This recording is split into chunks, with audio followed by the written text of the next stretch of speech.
presentation by the Secretary General of his annual report on the work of the organization, under agenda item 115. I now give the floor to the Secretary General of the United Nations, His Excellency Antonio Guterres.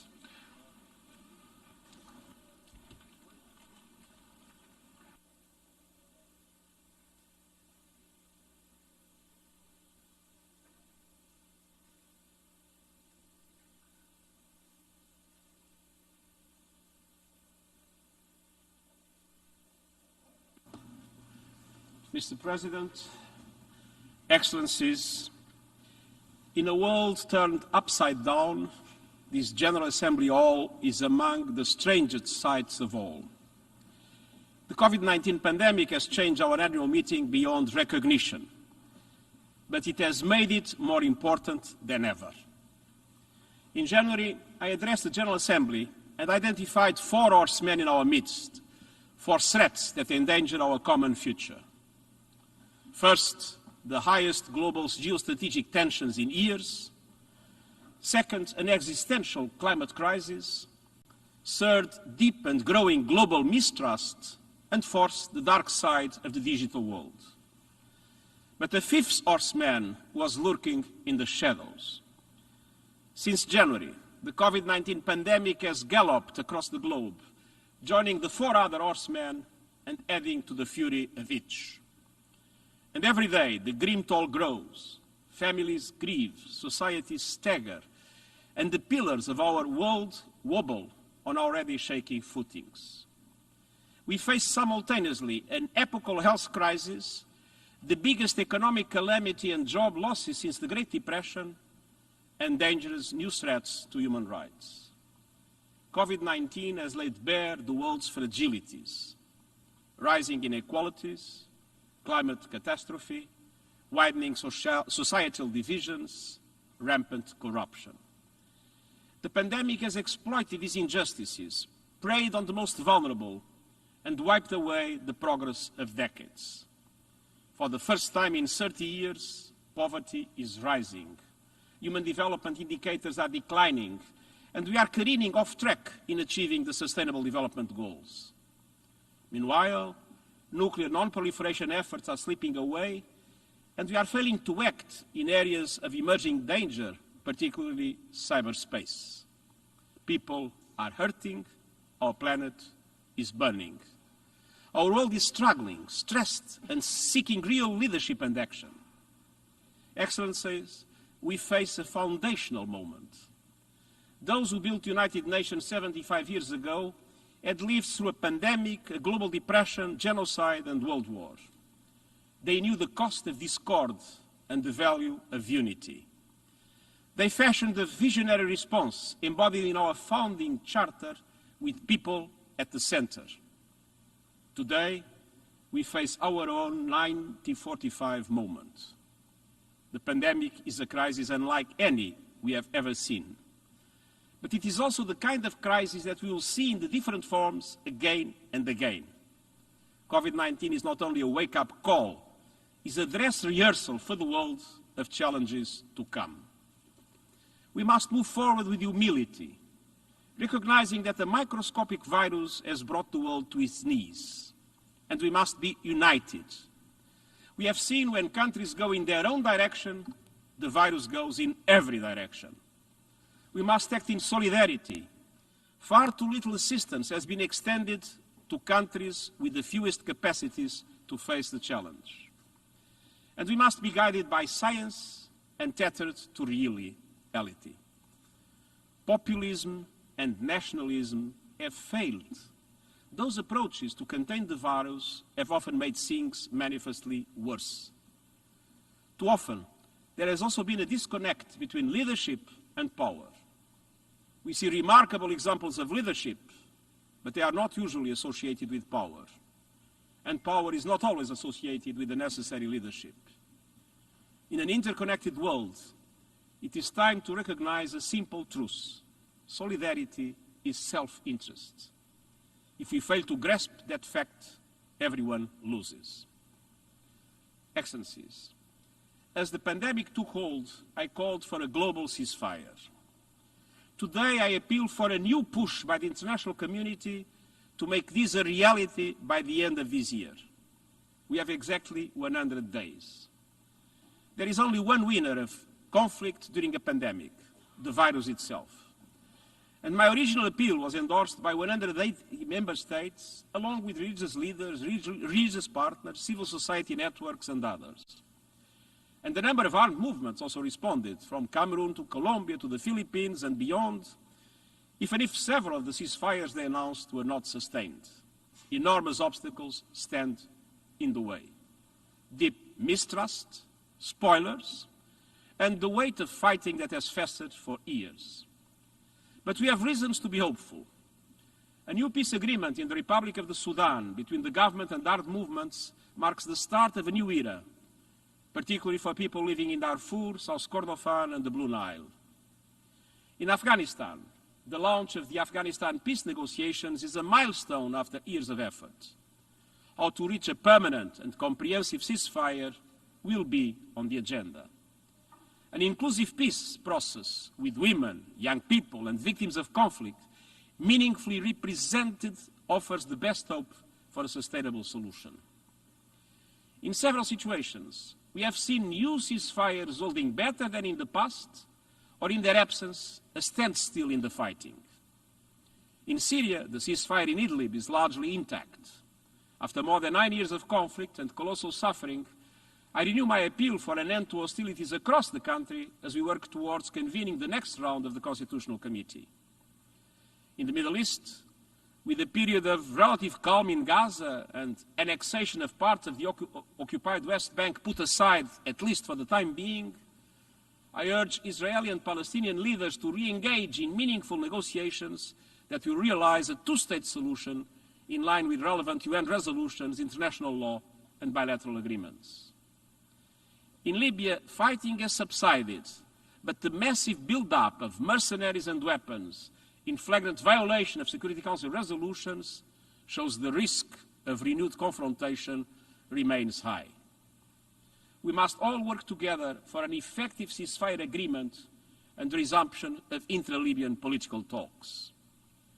In Ukraine, the most recent ceasefire regime remains in place, but progress on the outstanding security and political issues under the Trilateral Contact Group and the Normandy 4 format to implement the Minsk agreements will be critical. In the Central African Republic, last year's peace deal helped deliver a significant reduction in violence. Under the auspices of our UN peacekeeping mission and with the backing of the international community, the national dialogue is underway to support upcoming elections and continued implementation of the peace agreement.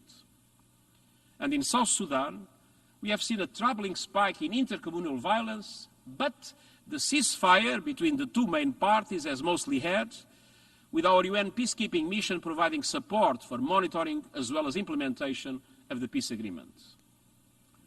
Now, even where conflict is raging, we will not give up the search for peace. In Yemen, we are fully engaged in bringing the parties together to reach an agreement on the joint declaration comprised of a national ceasefire, economic and humanitarian confidence-building measures, and the resumption of the political process. Excellencies, in areas where terrorist groups are particularly active, the obstacles to peace will be much more difficult to overcome. In the Sahel and the Lake Chad region, we see the pandemic's overlapping health, socio-economic, political, and humanitarian impacts at play. I'm particularly concerned that terrorist and violent extremist groups will exploit the pandemic. And we must not forget the dramatic humanitarian cost of war. In many places, the pandemic, coupled with conflict and disruption, is dealing crippling blows to food security. Millions of people in the Democratic Republic of the Congo, Northeast Nigeria, South Sudan, as well as Yemen, face the risk of famine. Now is the time for a collective new push for peace and reconciliation. And so I appeal for a stepped-up international effort led by the Security Council to achieve a global ceasefire by the end of this year. We have 100 days, as I said, the clock is ticking. The world needs a global ceasefire to stop all hot conflicts. But at the same time, We must do everything to avoid a new Cold War. We are moving in a very dangerous direction. Our world cannot afford a future where the two largest economies split the globe in a great fracture, each with its own trade and financial rules and internet and artificial intelligence capacities. A technological and economic divide risks inevitably turning into a geostrategic and military divide, and we must avoid these at all costs. Excellencies, in the face of the all-encompassing challenge of the pandemic, the United Nations has mounted a comprehensive response. The UN system, led by the World Health Organization, has supported governments, particularly in the developing world, to save lives and contain the spread of the virus. Our global supply chains have helped to provide personal protective equipment and other medical supplies to more than 130 countries. We have extended life-saving assistance to the most vulnerable countries and people, including refugees and those internally displaced, through a global humanitarian response plan. And we have mobilized the full UN system in development emergency mode, activated our UN country teams, and rapidly issue policy guidance to support governments. The Verified campaign is fighting misinformation online, a toxic virus shaking the democratic underpinnings in many countries. We are working to advance treatments and therapies as a global public good and backing efforts for a people's vaccine available and affordable everywhere. We know some countries are reportedly making side deals exclusive for their own populations. Such vaccine nationalism is not only unfair, it is self-defeating. None of us is safe until all of us are safe. Everybody knows that. Likewise, economies cannot run with a runaway pandemic. Since the beginning, we have pushed for a massive rescue package worth at least 10% of the global economy. Now, developed countries have provided enormous relief for their own societies, and they can afford it. But we need to ensure that the developing world does not fall into financial ruin, escalating poverty, and debt crisis. We need a collective commitment to avoid a downward spiral. 1 week from today, we will bring together world leaders to find solutions at a meeting on financing for development in the era of COVID-19 and beyond. And in all we do, we are putting a special focus on women and girls. Half of humanity is bearing the brunt of the social and economic consequences of COVID-19. Women are disproportionately represented in the sectors hit hardest by job losses. Women do most of the unpaid care work generated by the pandemic. And women have fewer economic resources to fall back on because their wages are lower and they have less access to benefits. At the same time, millions of young girls are losing their chance of an education and a future as schools close and child marriage is on the rise. Unless we act now, gender equality could be set back by decades. We must also stamp out the horrifying increase in violence against women and girls during the pandemic, from domestic violence to sexual abuse, online harassment, and femicide. This is a hidden war on women. Preventing and ending it requires the same commitment and resources that we devote to other forms of warfare. Excellences, au-delà des mesures d'urgence, les efforts de relance d'aujourd'hui doivent jeter les bases d'un monde meilleur pour demain. Cette relance est notre chance de réinventer les économies et les sociétés. Nous avons les feuilles de route, la Charte des Nations Unies, la Déclaration universelle des droits de l'homme, le programme 2030 et l'accord de Paris. La relance doit renforcer la résilience. Au niveau national, cela exige un nouveau contrat social et sur le plan international, un nouveau pacte mondial. Ce nouveau contrat social doit permettre de bâtir des sociétés inclusives et durables. L'inclusion implique d'investir dans la cohésion sociale et de mettre fin à toutes les formes d'exclusion, de discrimination et de racisme. Elle suppose de mettre en place une nouvelle génération de politiques de protection sociale, comprenant notamment la couverture sanitaire universelle et la possibilité d'un revenu minimum universel. universal minimal income. L'inclusion consiste également à donner à toutes et à tous l'accès à l'éducation et à tirer parti des technologies numériques, les deux grands vecteurs d'autonomisation et d'égalité de notre époque. These are the two main Cela vectors of requiert des systèmes empowerment fiscaux nowadays, auxquels and tout le this monde, means that we should particuliers have comme fiscal entreprises, systems contribue équitablement.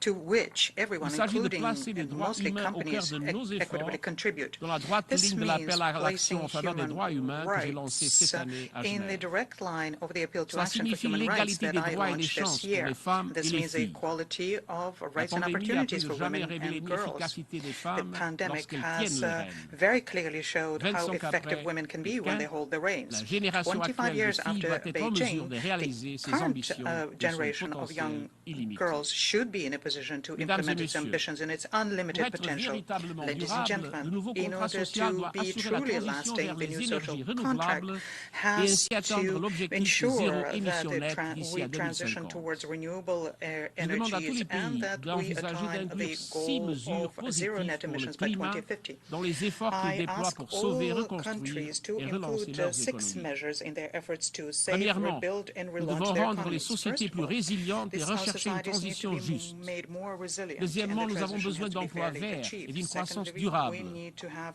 Troisièmement, les green plans de jobs and sauvetage de lasting l'industrie, growth. de l'aviation et de transport Thirdly, maritime devraient être safeguarding assortis de industries, conditions aviation, de and maritime conformité transport aux is something objectifs that de l'accord de needs Paris. to have in its conditions Quatrièmement, in line with the il objectives faut of the mettre un Paris Agreement. terme aux Fourthly, subventions aux combustibles we need to put an fossiles. end to these subsidies Cinquièmement, to il est fossil impératif fuels. de tenir compte Fifthly, des it is risques imperative to climatiques take into dans account toutes les décisions climate financières et change in politiques. all of the financial and Et political decisions sixièmement, which il are faut made. agir And six, ensemble we sans need to laisser act personne de together, côté. making sure that no one's left Car pour behind. réduire véritablement les To fragilités et les truly risques, bring et down pour mieux fragilities and résoudre les risks problèmes que and nous to avons en commun, resolve the problems we all nous avons have in également common, besoin d'un we nouveau pacte also mondial need au a niveau new global international. pact internationally. Ce nouveau pacte doit This permettre de new garantir pact que les systèmes should politiques et guarantee économiques that mondiaux political fournissent and les biens economic publics systems in the essentiels world à toutes provide les essential populations. public goods to all Aujourd'hui, peoples. ce n'est pas le Today, cas. that is not the case. Les structures de The gouvernance et governance les cadres structures éthiques and the sont ethical marqués par de frameworks profondes lacunes. show deep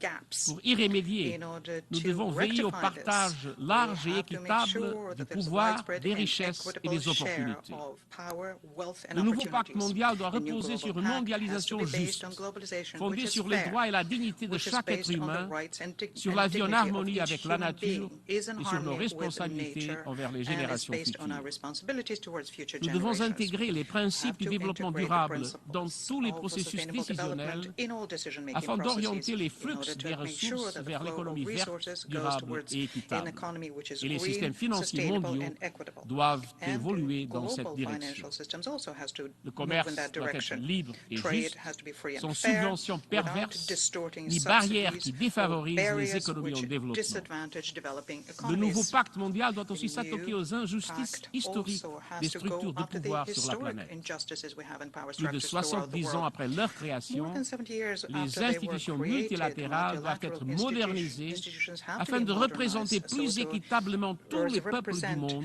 more plutôt equitably que de all of the peoples conférer un throughout pouvoir the world rather than disproportionné à disproportionately certains conferring power et de on some limiter and limiting the l'influence des influence autres, of others, surtout du monde en développement. especially developing world. Excelências, não necessitamos novas burocracias.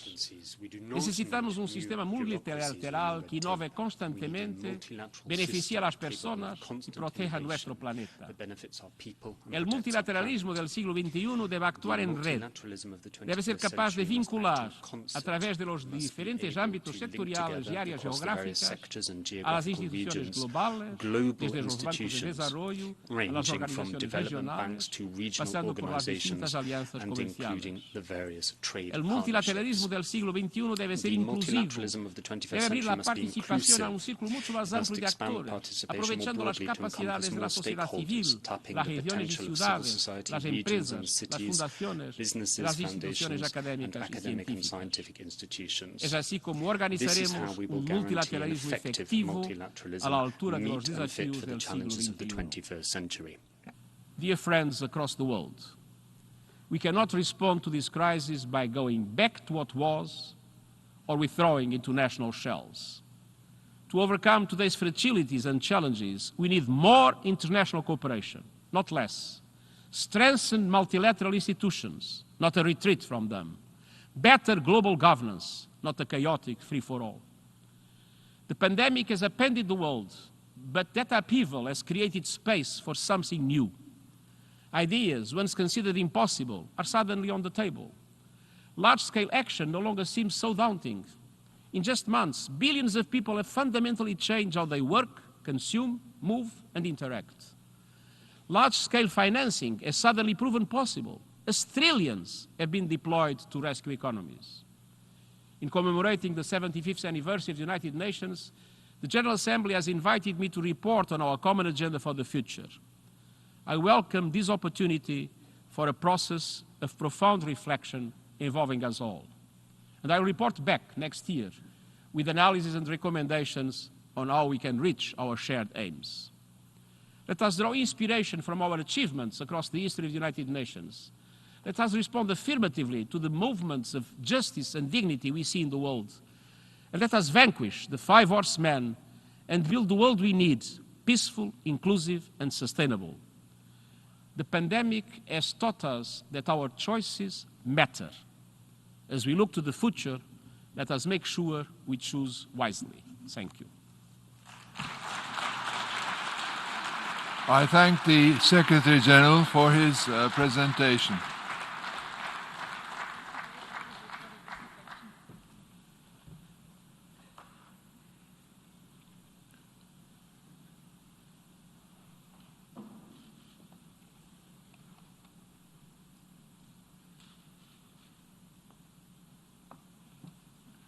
The General Assembly will now turn to Agenda Item 8, entitled General Debate.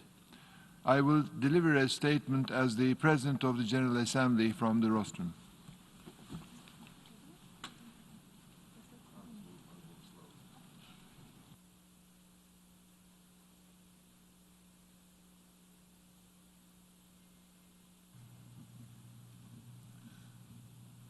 Heads of State and Government, Mr. Secretary General, distinguished ministers and delegates, Excellencies, I am honored to welcome you all to the general debate of the 75th session of the General Assembly. I would like to take a moment to commemorate this historic occasion. This hall has been the background of many significant discussions. Here in this hall, the General Assembly has accomplished much. We have reached consensus, and we have resolved difficult problems. This hall symbolizes that the nations can accomplish when they are united. And here in this hall, the general debate has been the apex of our deliberations.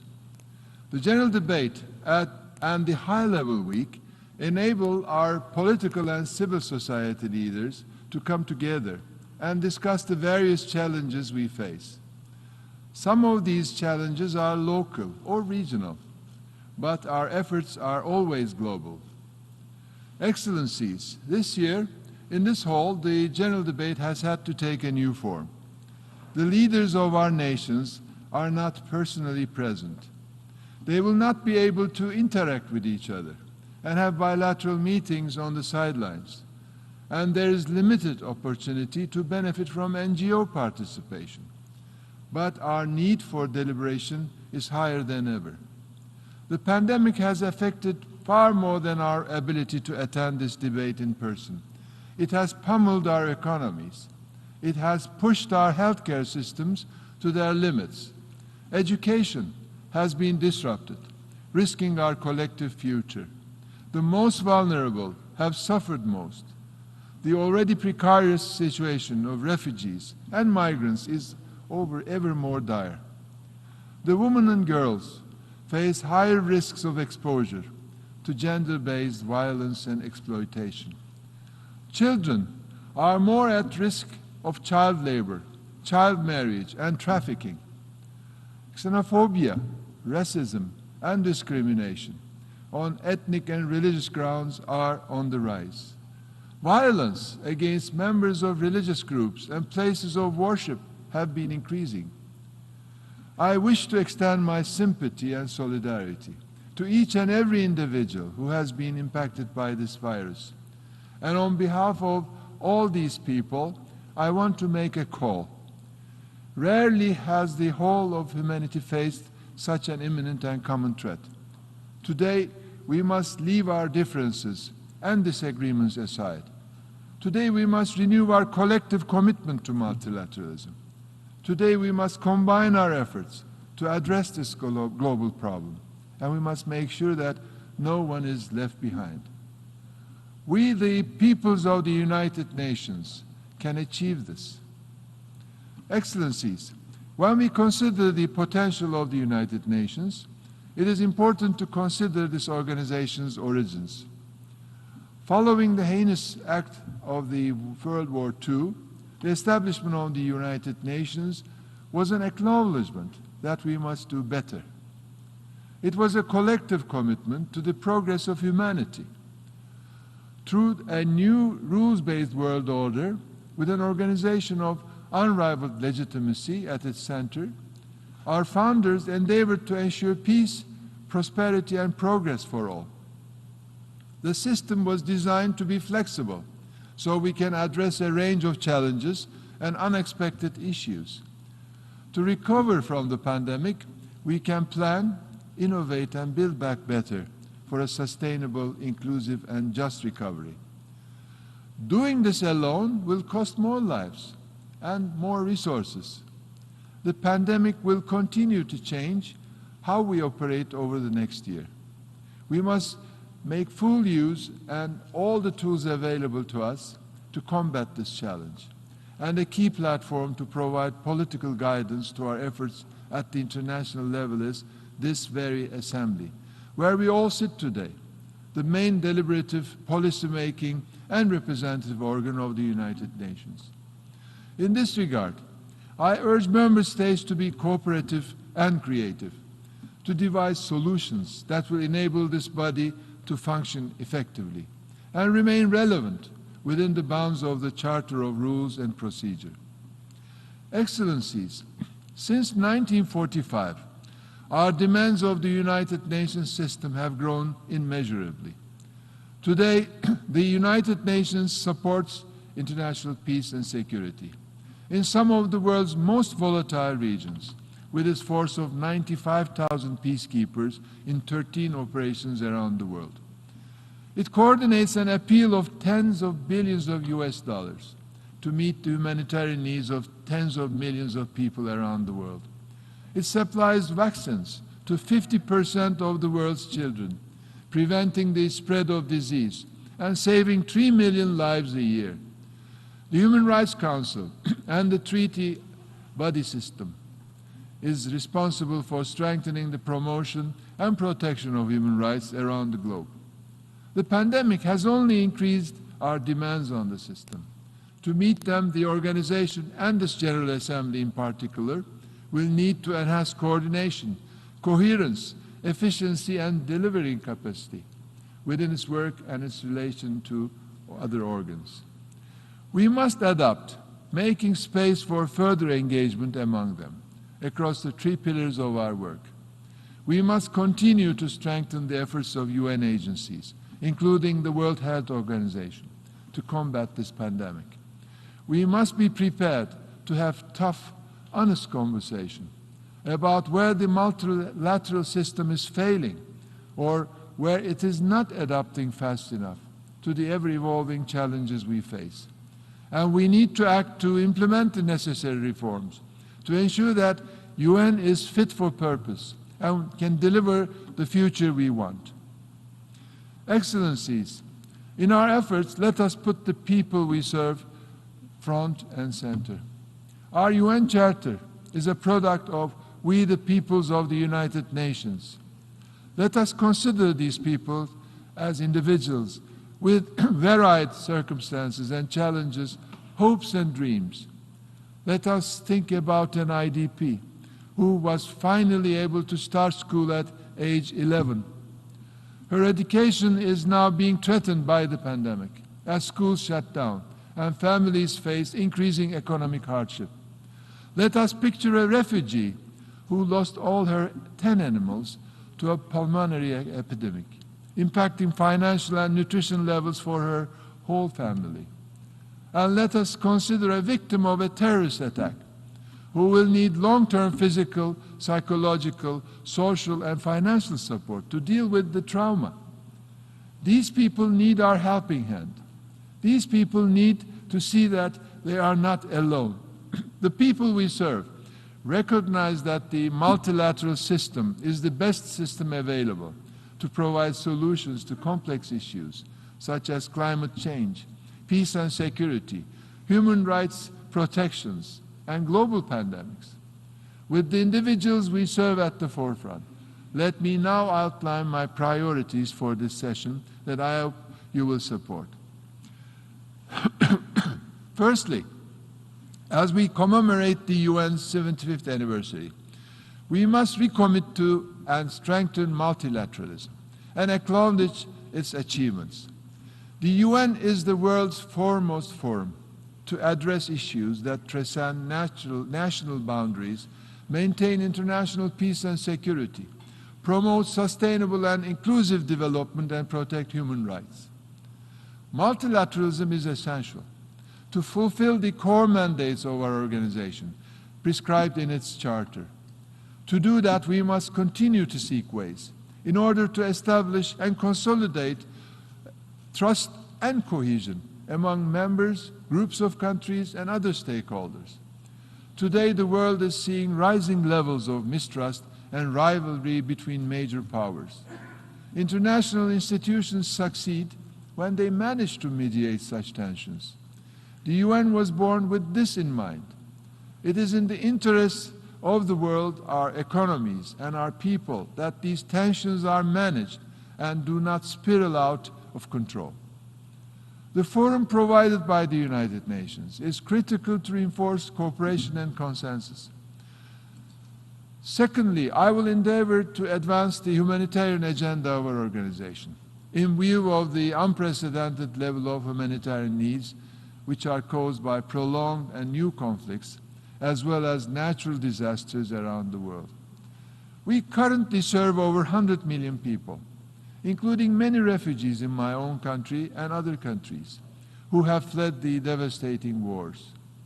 Our efforts must ensure that the most vulnerable are protected and able to live in dignity as set out in the UN Charter. The pandemic has only intensified existing vulnerabilities and inequalities. We must work doubly hard to protect these already vulnerable populations from further hardship. We have a collective responsibility to demonstrate that we can deliver, especially for those in the most dire situations. I will use my presidency to highlight the importance of impartial and unhindered delivery of humanitarian aid and full respect for international law, including international humanitarian law in conflicts and crises.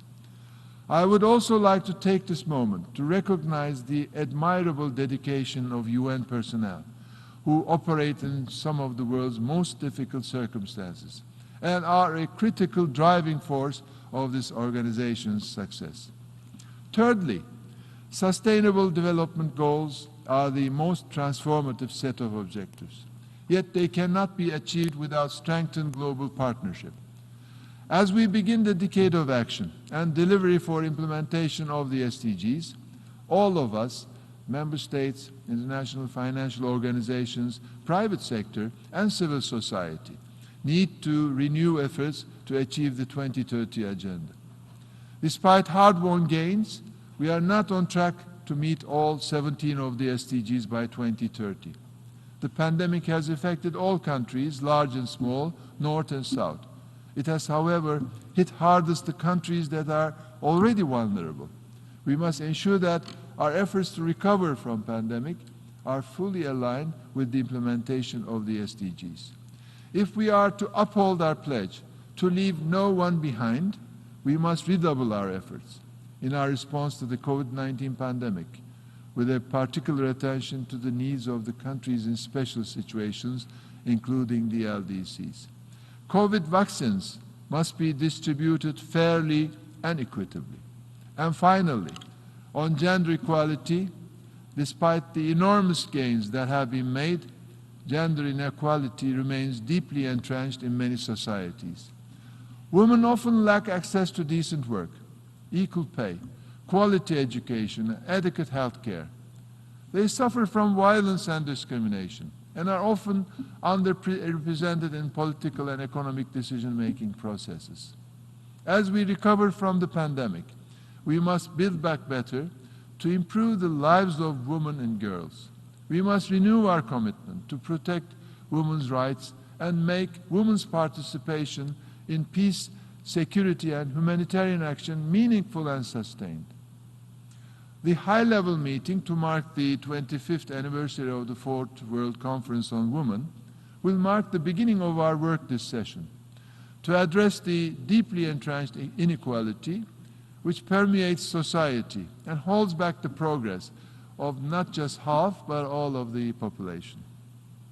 Excellencies, 3/4 of a century ago, the founders of our organization demonstrated fortitude at a time of crisis.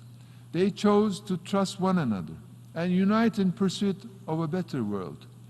Together we have overcome adversity and challenges. Let us draw strength from those who have preserved in the past. When we have worked together, humanity has prevailed.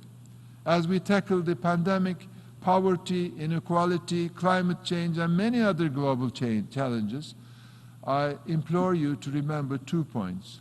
Firstly, to use this organization to its fullest potential. And secondly, to come together for the benefit of all. I wish you every success in these worthy endeavors. I have full faith that you will do your utmost to continue to serve the people you are privileged to represent. As the President of this body, I stand ready to facilitate your efforts. This Assembly has the power to create a better world for all. This has been a historical year already, and together we will make this session a historical success. Thank you very much.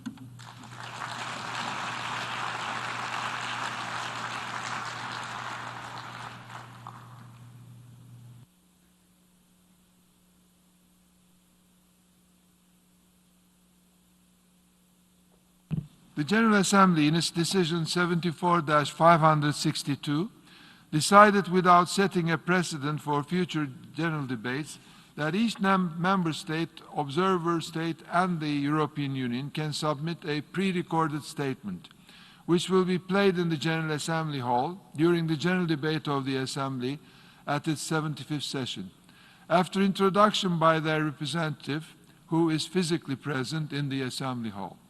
In this regard, before giving the floor to the first speaker for this morning, I would like to remind members that introduction of the pre-recorded statements will be made by delegations from the national seats. Statements delivered by representatives who are physically present in the Assembly Hall will also be made from the national seats. The list of speakers for the general debate has been established on the agreed basis that statements should be no longer than 15 minutes to enable all the speakers to be heard at a given meeting. In the case of pre-recorded statements submitted in accordance with Decision 74-562, the time limit of 15 minutes, in keeping with previous practice, should include the introductory remarks and the video itself. May I take it that the General Assembly agrees to proceed in this manner during the general debate of the 75th session? It is so decided. I now give the floor to the distinguished representative of Brazil to introduce an address by the head of state. Your Excellency, Ambassador Volkan Bozkır, President of the General Assembly. Your Excellency, Mr. Antonio Guterres, Secretary General of the United Nations. Excellencies, distinguished delegates, I have the honor and the pleasure to introduce the pre-recorded statement by His Excellency, Mr. Jair Bolsonaro, President of the Federative Republic of Brazil.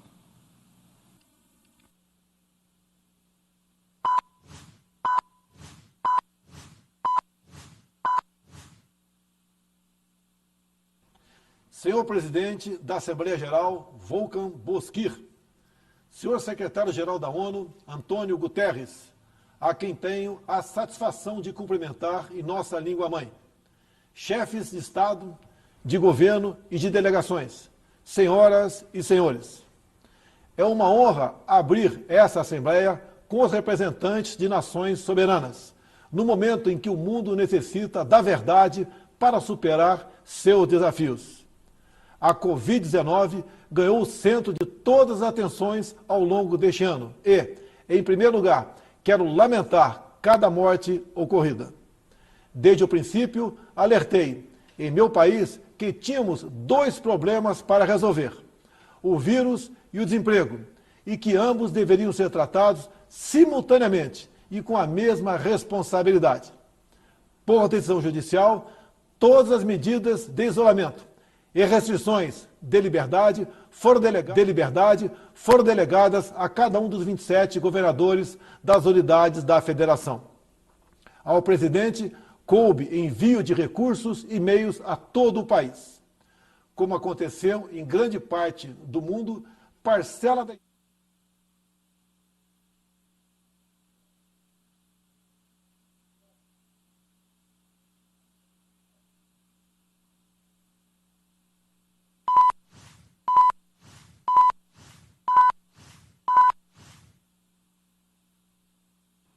Senhor Mr. President presidente of da the United Assembleia Geral, Nations General Assembly, Mr. Volkan Bozkir. Senhor secretário-geral da Secretary-General ONU, of the United Antônio Nations, Guterres, Antonio Guterres, a quem whom tenho I a am pleased to satisfação de greet cumprimentar in em our nossa mother língua-mãe, tongue.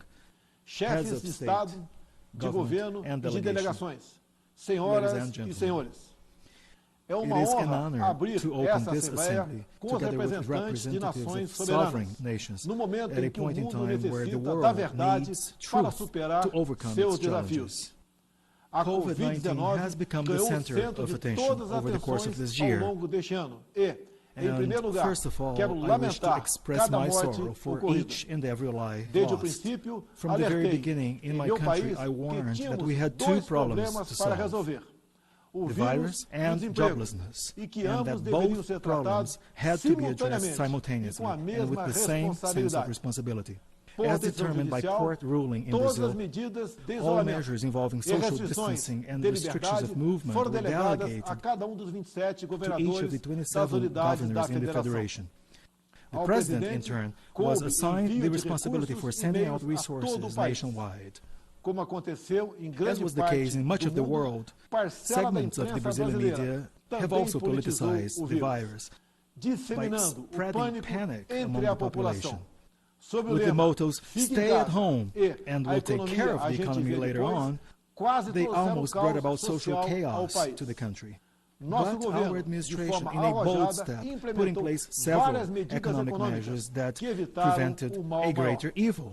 For Concedeu instance, auxílio emergency emergencial em aid parcelas was granted que in somam installments, adding aproximadamente up to $1.000 about para $1,000 for 65 milhões de 65 pessoas. million people. O maior programa de The largest assistência aos assistance mais program to pobres the no poorest Brasil. in Brazil, E talvez and um dos perhaps one of maiores the do largest mundo. in the world.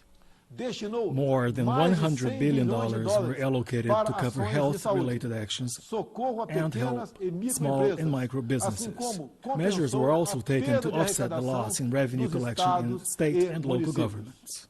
Assistiu More a than mais de 200,000 200.000 indigenous famílias families were indígenas assisted com with produtos foodstuffs alimentícios e and COVID prevenção prevention à Covid. efforts. In Estimulou, close ouvindo contact with profissionais health de professionals, saúde, we o tratamento encouraged early precoce da treatment of the doença. disease. Destinou 400 milhões de $400 million dólares para were pesquisa, allocated to research, desenvolvimento development, e and produção production da of the vacina de Oxford Oxford vaccine no Brasil. in Brazil. Não Hospitals faltaram did nos not hospitais lack the os meios means para atender to aos cater to pacientes COVID de patients. Covid. A The pandemia pandemic deixa teaches a us grande a major lição lesson, de que não that podemos is, that we depender cannot apenas possibly de depend umas on just poucas few nações nations para a for the produção de production of insumos essential e meios inputs essenciais and means para a for nossa our sobrevivência. survival. Somente o The insumo de produção hydroxychloroquine de production input hidroxicloroquina alone sofreu had a reajuste de 500% price 500% no increase início at da the pandemia. onset of the pandemic. Nessa linha, o Brasil Brazil is está thus aberto open para o for the desenvolvimento development de of tecnologia de state-of-the-art ponta technology e and inovação. innovation A efforts, exemplo such da as indústria 4.0 4.0, industry, da inteligência artificial artificial, intelligence, nanotecnologia nanotechnology, e da and tecnologia 5G 5G, technology com with quaisquer all parceiros partners que who respeitem respect nossa our soberania, sovereignty, prezem pela cherish liberdade e freedom pela and data proteção de protection. dados.